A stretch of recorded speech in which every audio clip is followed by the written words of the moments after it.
Thanks for coming, everyone, / staying. As Harry said, I'm going to talk about the book project that I completed last November, which came out of a 2-year-ish project. I'm going to introduce that, and that will also require me to introduce the neighbourhood that the title refers to Beauvoir Town, which is just a rectangular piece of land of about 150 acres in East London. So I will talk about the book and the neighbourhood itself, and I'll also talk a little bit about why I was motivated to do the project and the context around it, because I think that's probably the most valuable thing I could contribute to this event and this discussion. Having done that, I'll hone in on one very small aspect of the project. As you can imagine, like a project that lasts 2 years encompasses lots of different things, lots of research and subject matter. But I'll talk about a small housing association, which was started by residents of Beauvoir Town in the 1970s. There's all sorts of parallels and points of comparison with Reed Vale, I think. I have to admit my research extended about as far as the TV programme that was mentioned a couple of minutes ago, but that was a good starting point. And within that small housing association, I want to talk specifically about one aspect of it which the book is concerned with more than anything else, which is the way that the housing association was able to give some kind of objective life to a lot of the far broader collective action in the neighbourhood around that time. And hopefully it'll open up questions and a conversation about how collective action can often, I don't want to say always because who knows, can often require some kind of collective, do I have to do this every 5 minutes? Collective narrative. I've got a curse but nothing else. If that doesn't appear, can someone help me? Collective narrative, for it to be sustained, there has to be some way of, from all the research that I did into this neighbourhood at least, the thing that came out time and again is the way that the thing that everyone thinks they're working towards needs to be externalised somehow. And that needs to happen constantly. Otherwise, it doesn't last very long. And in turn, it opens up questions about what affords the objective life of that collective action.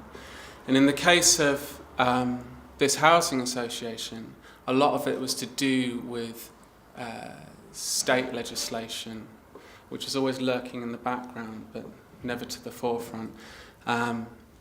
So anyway, that's supposed to be an introduction rather than just saying the whole thing. So, the book is this. I just pinched this from the resource research room next door, but it's there. And just to get out of the way, I have some copies with me, which I can sell really cheaply, so I don't have to take them back to London with me. The book was a culmination of a project that lasted about 2 years. It was commissioned by Open School East. I've just finished an associate year with them.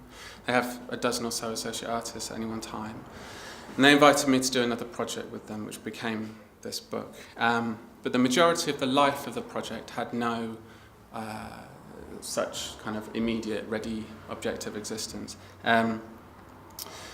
The starting point for me was an interest in using so-called strategies of archiving to political and aesthetic ends.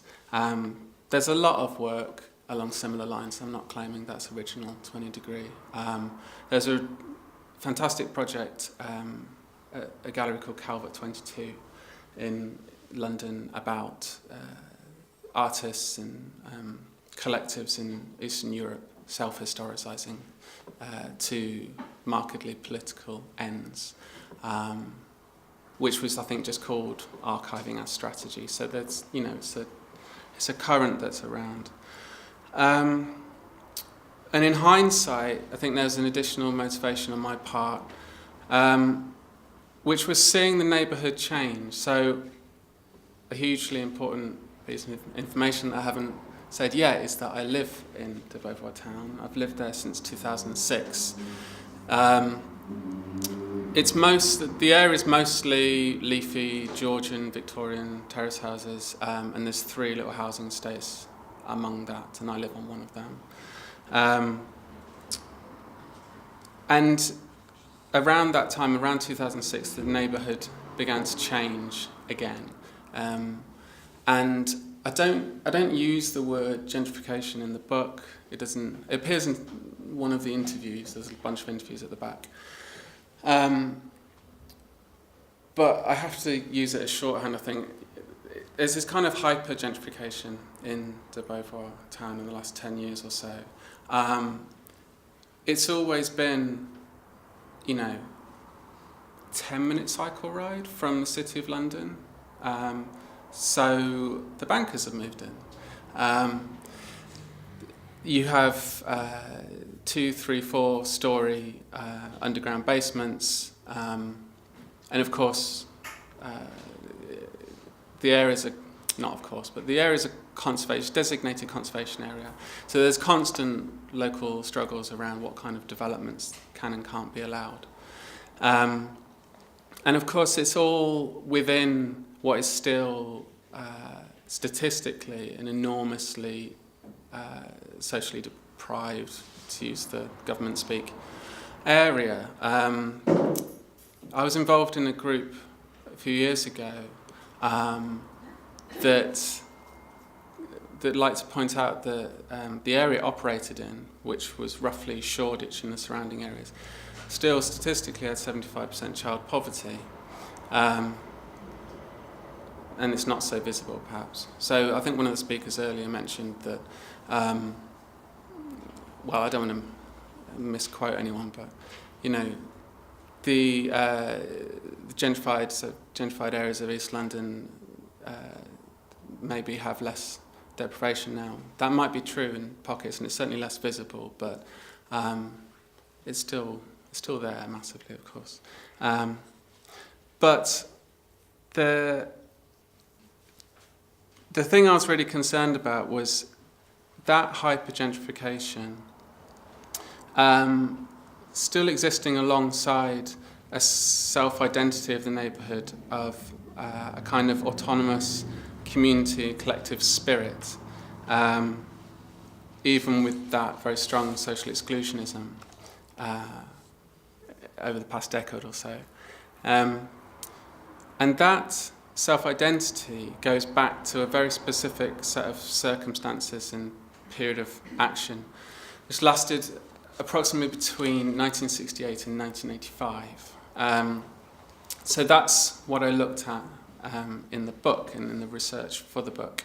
So the purpose of the project was to recuperate those histories, if you like, and re-agitate the material, the archival material, whether it was informally archived or formally archived, that remains from that time. And it's worth saying in that context that, to this end, the project has lots of different lives. I'm here introduced as an artist, talking about this artist publication. Of course, there's a lot of communication about that with the people who became involved in the project, in the neighbourhood and beyond, who have some connection to this period, either directly or indirectly. But I think for a lot of them, I was just this guy weirdly keen to see their old photos and things and their old documents and pulling out boxes from under the bed and stuff. So that's just one aspect of the project that I wanted to introduce, and the way that artist projects can operate in these kind of contexts, that it assumes different guises And I don't think that's a disingenuous thing at all. It gets recontextualised in different moments that it appears. So the stuff of that project was just over the 2 years, or probably most intensively over 1 year, extending the points of contact of it and being introduced to other people who have content relevant to it, i.e. documents or some experience of that collective action. And as I said, a lot of informally archived material. And the publication is really an extension of the project. I mean, the thing that I like about it the most, I think, is that it doesn't presume to, put a cap on the project. It's not kind of a culmination point. I've done a lot of work to distribute this publication throughout the neighbourhood. I'm very proud of the fact that it is distributed far further as well, because, as I'll go on to in a second, I think there's a lot of issues that came out of it that has far wider relevance. But it now, this social project, if you like, now has this very capillary life of existing in hundreds of households around the neighbourhood, and I get orders from people who have borrowed their neighbour's copy and want their own copy, kind of thing, which is hugely, satisfying for me.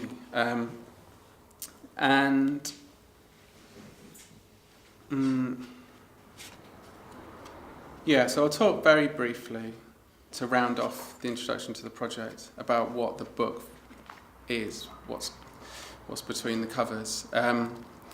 It's divided into two sections. The first section is narrative fiction. So it's a linear narrative written as a private journal of somebody who lives in the neighbourhood but has very fantastical ideas about how it's come to be composed and such like, and it incorporates a lot of the research material accumulated over the course of the project, and introduces a lot of the historical parallels that come up throughout the 2 centuries of the history of the area. And then in the second section, there's 13 basically very heavily edited interviews of people who are involved in this collective action. And I realise, just to say, I haven't really nailed what that collective action was, but I'll get onto that in a second. So people who were committee members, much in the way that Helen was talking about before, or rather Helen is, but people who grew up in the neighbourhood and saw it change around them and not really, without any real awareness of the huge volumes of labour of residents that were going into that to make it possible. So I'll stop there about the book.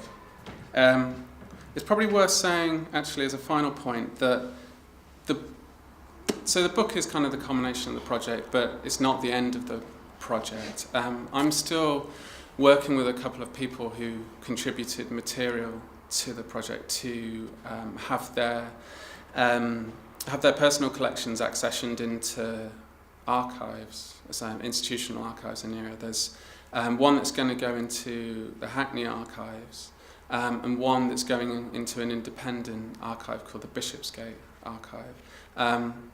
It's worth saying, maybe as a footnote to all the mentions of the perhaps less visible implications of funding cuts to public services in recent years. The reason that collection is going into the Bishopsgate archive, the independent archive, and not the Hackney archives, is that the Hackney archives, the local state archive, are losing a lot of their resources, and so they don't have, their argument, which I kind of accept, is that they don't have the resources to deal with all the copyright issues and all the ownership issues of material that's loaned to them or deposited with them. So they say if you want to leave any material with the archive, then the archive has to own it. You have to give over all ownership and copyright, jurisdiction, whatever, to the state, essentially. And if you've got material which relates to autonomous, localised collective action, that's a huge issue. Bishopsgate Archive exists because it has its own building since the 19th century. Anyway, that's kind of an aside. So if I go on to talk about what all that collective action was, briefly, and that'll segue into this housing association that was very important to it all.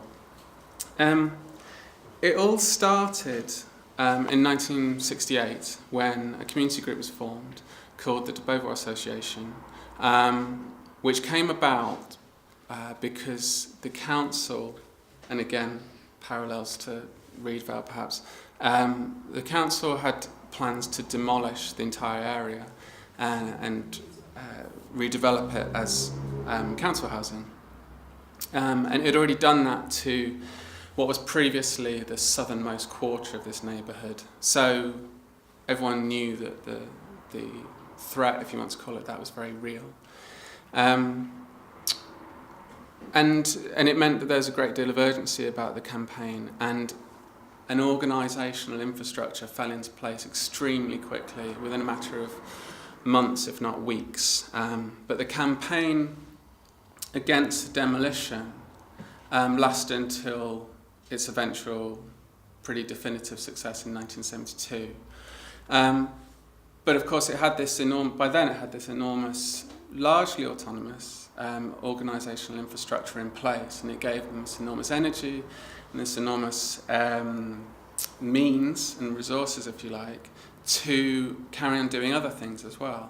A lot of the people who started the de Beauvoir Association were, and this is where the kind of messiness of it, the social messiness of it comes in a little bit, were young professionals who had only just moved into the area. And they were all quite frank about how more long-standing residents gradually tended to move away over the following decade or two. So maybe that's a point of concern as well for any discussion. But these young professionals, of course, were very aware that what they were doing was changing the area. They were able to access a lot of state funds to do things like greening programs and opening up new public space in the neighbourhood. And it was making the area a lot more attractive to live in. And adjacent areas, slightly close to central London, had undergone extreme changes in recent years, in the mid to late 60s, that we'd now, in a second, call gentrification. My understanding of the term gentrification is it originates in a paper of 1964, so this is bang on that historical moment. And it wasn't in common parlance then, so it was referred to as Barnsburyification and Canonburyisation, because the areas adjacent to them, Barnsbury and Canonbury, that it just happened to. So with that very extreme heightened self-awareness of how their actions were changing the neighbourhood, they started a housing association. And one person in particular, Robin Young, to name check him, who also contributed to the book, just single-handedly worked with architects and solicitors and bought up 56 houses and set about renovating them. And when you, regardless of whatever sort of critical dissection we could have of the position, the socio-economic position of those people in that neighbourhood then, that's pretty phenomenal in 3 years. And he worked full time. After those 3 years, he couldn't deal with it anymore. and it was sold up to a larger housing association called Circle 33, which is still one of the biggest housing associations in London, at least. I don't know about further afield than that. And one of the first things Circle 33 did was set about trying to sell off the highest value homes that the de Beauvoir Trust had bequeathed to them. And so the de Beauvoir Association were then in the position of campaigning against the housing association that they'd just been amalgamated into, kind of thing. Anyway, so I've covered all of that. That's good. That's not working.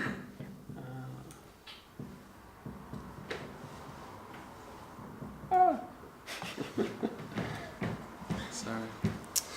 So that's a little introduction to the Beauvoir Trust. If we want to talk about them more afterwards, great, but I'll just keep going for now. So, like I said at the outset, the thing that I'm interested in with the book, and which seemed like a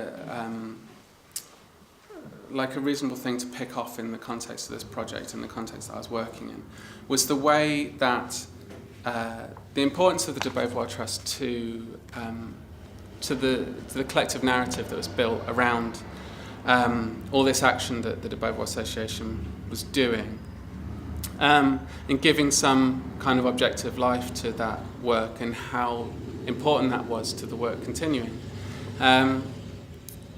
So I've got a few images to indicate hopefully what I mean by that, because I wanted this talk to be as much about the cultural production side of all this action and its relevance to today and this collective identity of the neighbourhood that continues today because of the existence of all this material and all the narratives that continue.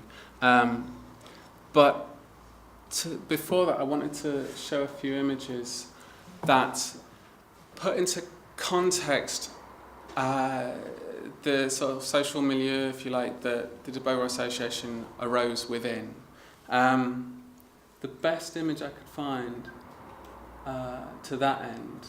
Sorry, so there's not a lot of material directly relating to the de Beauvoir Trust that remains that I could find at least, but this is a good example, and it also gives you a sense of what de Beauvoir Town's like as a neighbourhood. I'll talk about this more in a second. This was the community newspaper that they produced for 13 years. Trustbury houses 16 local families. So they applied for these public grants, and as the larger images show as well, you've got this kind of before and after image going on. And if you imagine that home with a fancier front garden, that's pretty much what the neighbourhood looks like today still. So this is a nice introduction to the sort of self-mediation, if you like, of the de Beauvoir Association. They covered resident struggles, they covered issues with tenants' rights, they covered the work of the de Beauvoir Trust renovating properties and rehousing local families. But this was, in the mid to late 60s, this was sort of indicative of the predominant national discourse on the production of urban space. This relates to the Ringways project, which was a scheme that I've been told was planned in some way or another for the best part of half a century. If any of you know Dalston in East London, that's the visualisation of what Dalston was going to look like. You know, bonkers. The Ringway scheme was essentially 4 concentric rings of motorways. What became, the one that got built completely was the M25, and that was the 3rd ring. So if you imagine 2 more M25s further into London, of which this was part, that gives you a sense of the the cultural production, if you like, relating to urban space at the time. I'm talking in very general terms, I know, but we can get specific later maybe. Similarly, more locally, so this is a spread from the book. You can ignore all the text. This was the council commission plans to redevelop the whole neighbourhood. And as you can see from the key here, black means, that's not even the whole neighbourhood, that's about half of it. Black means retention, and dotted line means partial retention. All this white's, there's literally 1.5 streets in the whole neighbourhood that were going to be retained. And it was going to be replaced with this housing. And we could talk about whether or not it would have been a good thing for it to be demolished and replaced with council housing. That's potentially a long conversation, but possibly one worth having. And this was, I put this in as an indication that kind of language and that kind of attitudes to 19th century housing wasn't just from the state. This was a student project that I found in somebody's personal collection, and they were proposing ways to improve what this term that was bandied about a lot of twilight areas. So you can imagine how those streets look now, but that was how they were referred to, as twilight areas. And that is what the southernmost quarter of de Beauvoir town looked like after it was demolished. And, if you're a local resident worried about this happening to your own home, and you see the bulldozers just demolish something that you couldn't really conceive not being there, then phrases like David and Goliath get used a lot by the old activists who I've been able to talk to, and just a really fundamental reimagining of how urban space should be, away from streets with front and back gardens, towards social housing estates that we're all familiar with today, but there was a lot of antipathy towards from the residents at the time. So that's a bit of context for what the local residents were, the context that they were operating within. And now just some images of the kind of production that they came out with, and the kind of what it suggests about how they were narrativizing their own efforts as they went along. So the community newspaper, the De Beaver, so we can call it the De Beaver sometimes, because that was what the newspaper was called. They commandeered a vacant area, a vacant plot that had been bombed in the war, and started building a community centre on it. And over the course of about a decade, redeveloped it until up to the point, and maybe this has relevance to the Glasgow autonomous space, maybe, to the point that it was so institutionalised that everyone just lost interest in it. And nothing was so readily possible anymore. And that was them clearing the land, and images like this would be distributed to every single household in the community newspaper they produced. The woman in the centre, actually, this woman, is called Hilary, and she still lives in the neighbourhood, and she was one of the biggest. She was one of the biggest supporters of the project, and the only reason I got my hands on all these newspapers was that she's produced this complete archive of them from her chest of drawers.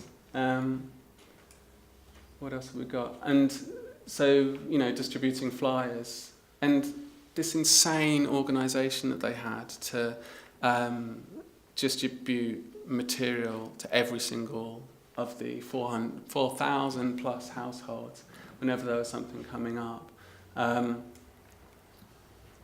And a more... See, when I start talking about this, I get worried that I'm sort of academicising it a bit. So you have to forgive the academic language a little bit, maybe, but it's a way of drawing out, at least, it's a way of drawing out stuff that seems really important, and when I've talked to people who are involved, was definitely self-conscious. It is what they were trying to do, but perhaps deserves to be talked about in a more matter-of-fact way. So this was another vacant site. What was this, 69, I think? So this is in the very early days of the de Beauvoir Association, and they're still trying to let people know that they existed, I guess. And the council were doing nothing about this vacant site, so they decided to all go down there and use some of the dumped material to board it up, and in a very savvy way, sort of manage this this very capable self-promotion of, you know, the residents doing it for themselves. They kind of gave the council an ultimatum and said, if you don't do it, we're going to do it ourselves, kind of thing. It's all very scripted. Like, the two people most involved were journalists for the Times. You know, they knew that what they were doing. They were mates with the journalists from the local newspaper, but it worked. Anyway, and more visual material. I won't talk about that. And the changes to the neighbourhood and what that did to the narrative of the work they were doing. That's the same house, you know, before and after renovation. Again, the importance of state resources to all of this work. They were working autonomously, but there is enormous resources available to modernise old housing stock. I think the general potted history of housing policy from the 60s going into the 70s was a huge public discontent with high-rise building, particularly throughout the 60s, culminating in London, at least, in the Ronan Point disaster, which was a tower block that was built with gas-powered central heating, and there's a gas explosion, and it knocked out a supporting wall, and a quarter of the whole tower block just collapsed and killed loads of people. And events like that led housing policy, certainly in London, and I think in the UK as well, towards the refurbishment of existing housing stock rather than this complete redevelopment. So state money was accessible, and we could argue about, with good reason, about how accessible it was to everyone in terms of navigating the bureaucracies of it. But state funding was accessible to renovate these kind of buildings. And again, from a photographer, local resident, visiting somebody's house through to distributing literature about tenants' rights in what was still slums. I won't talk about that. And again, sort of stressing the messiness and the degree to which kind of autonomy needs to be kept within scare quotes in a lot of this. The image on the left is the annual report of the de Beauvoir Association. On the right is promotional material from Ideal Standard, the baths and sinks manufacturers. The DBA got Ideal Standard to sponsor some of the renovations of de Beauvoir Trust properties. Hence the image at the beginning. It was actually an advert from Ideal Standard saying, yeah, apply for the government grants, but buy Ideal Standard stuff as well. And that's their promotional material. Ideal Standard, Modernisation Bulletin, de Beauvoir Town. I won't talk about that, that's another big subject. I think that's the end. I've kind of raced through a little bit, but I thought it better to leave more space for questions and discussion and stuff. Great, thank you very much.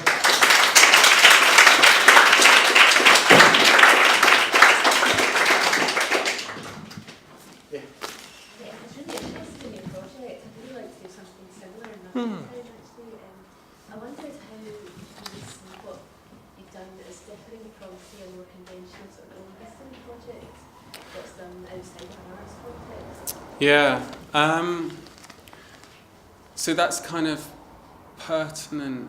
That's been pertinent in my mind from the beginning, because one of my sources of wisdom was a friend that I know through a housing group that I'm involved with, who runs their own oral history organisation.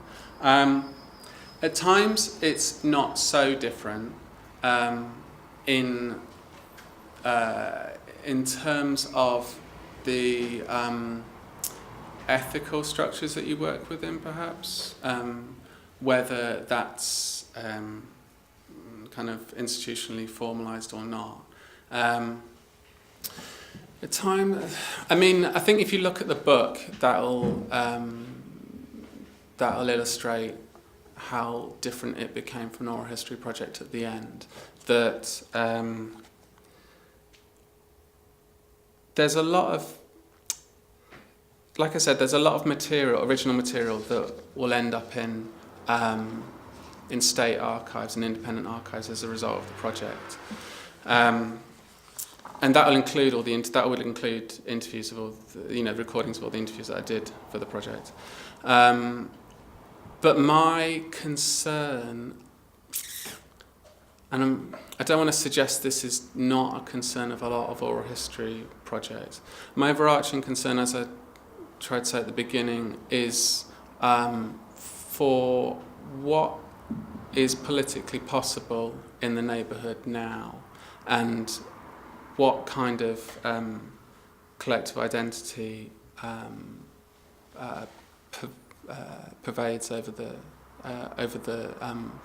community action in the neighbourhood now. Because somebody asked me earlier whether there's a continuation of the de Beauvoir Association now, and there is.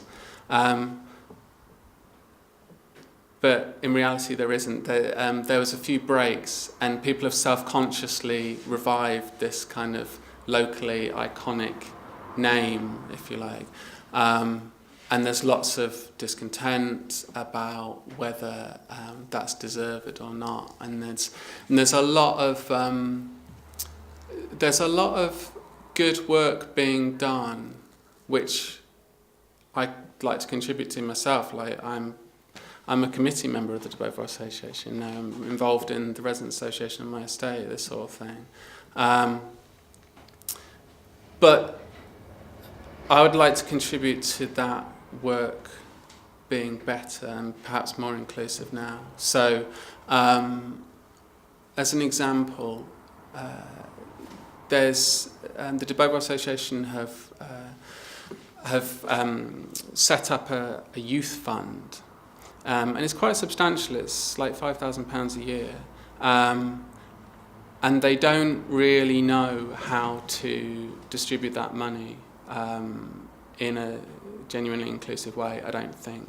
And there's a lot in sort of very sort of nuts and bolts way. There's a lot to be learnt from the original de Beauvoir Association in that respect. They had very self-consciously designed facilitation of the meetings that they had, and like you were saying earlier, there's very strict rules on who was allowed to talk and when and this sort of thing, and they would purposely,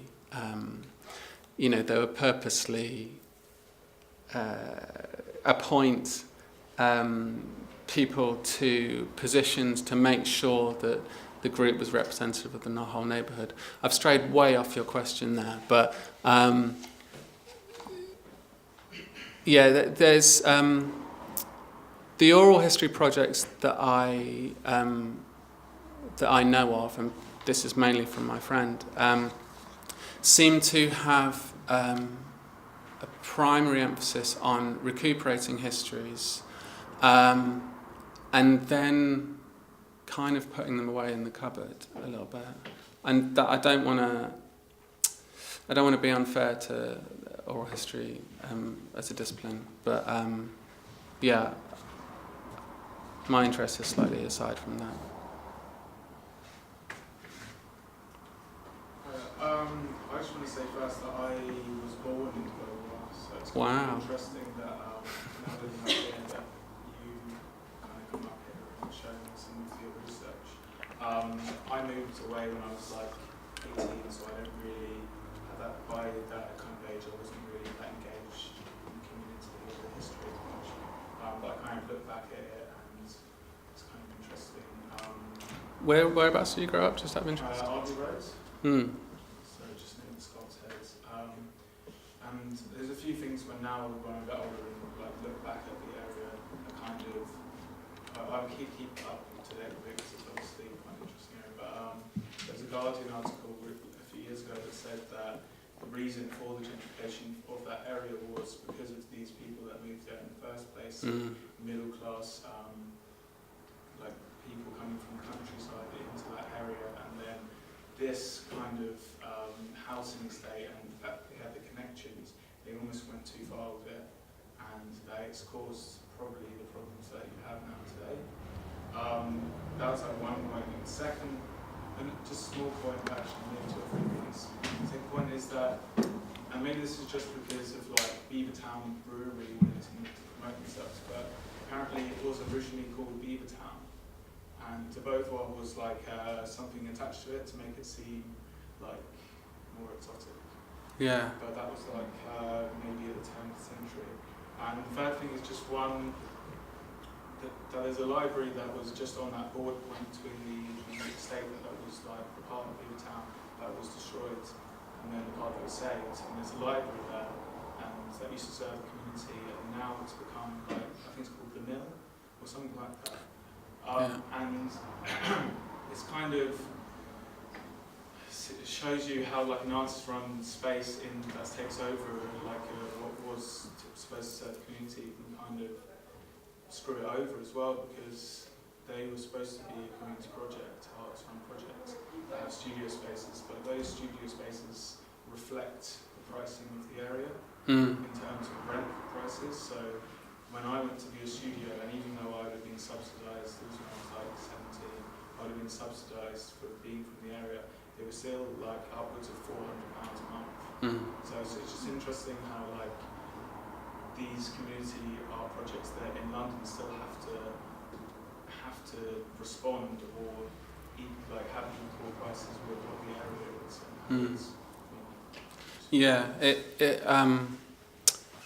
So the building, what's your name, sorry? Rowan. So the building that Rowan was talking about is called the Res Lippmann Building. And Open School East, that commissioned this project, was in that building. Open School East was there because the council... Is it worth getting into this? Maybe not. I think the only important point is the relevance to the mention earlier to the way that Glasgow was able to be at the vanguard of neoliberal, regeneration, because it had such a strong history of, I think, municipal socialism was the term that was used, and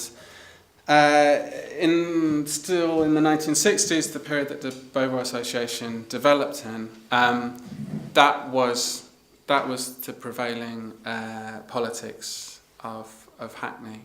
And so there's masses of community centres, a lot of them that are still used as community centres. And I guess as a footnote, and again because somebody mentioned it earlier, in Hackney at least you would never know that they were still operating as publicly owned community spaces. And that's a problem if they're there and the resources are, still accessible, but in reality not really, because no one knows they exist. And that's, most often when it becomes easiest to shut them down, when somebody's able to go, look, there's this public resource and it's underused and we could sell it off and your rents can go down by £1 a week or whatever. But yeah, the building that you're talking about has been allocated for redevelopment in the next 5 to 10 years as a matter of policy by the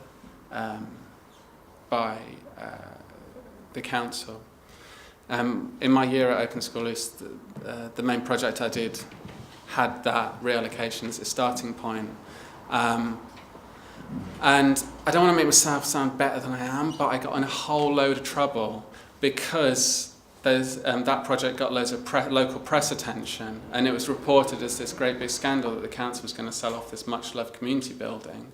That was a problem because the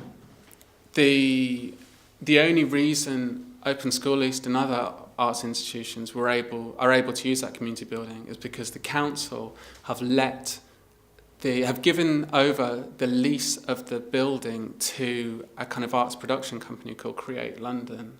And Create London's attitude, I'll get in trouble, but was that we can only do this because the council are happy for us to be here. If we embarrass the council, if we point out to everyone that they're going to redevelop this community building, then they'll take our building away from us, and we won't be able to do this anymore. So, can you just stop this project, please?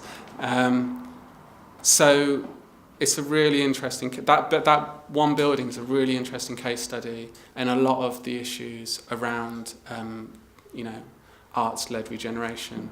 In that context, in that situation, in the kind of self-censorship that it can engender, I think. One more question. It's not a question, but to add another twist in that connection. Carla Cruz which is part of the mill, which I think is what you're referring to. But she's going to talk on Friday here, so we probably got that a bit messed up. Should have just brought her into this day. But yeah, it's that would have been interesting to have that sort of connection unravelled a bit more. Or maybe not. Maybe quite destructive. Quite destructive. Yeah, there's more I could say, but you probably want to move on. Right, well, I'll give you a round of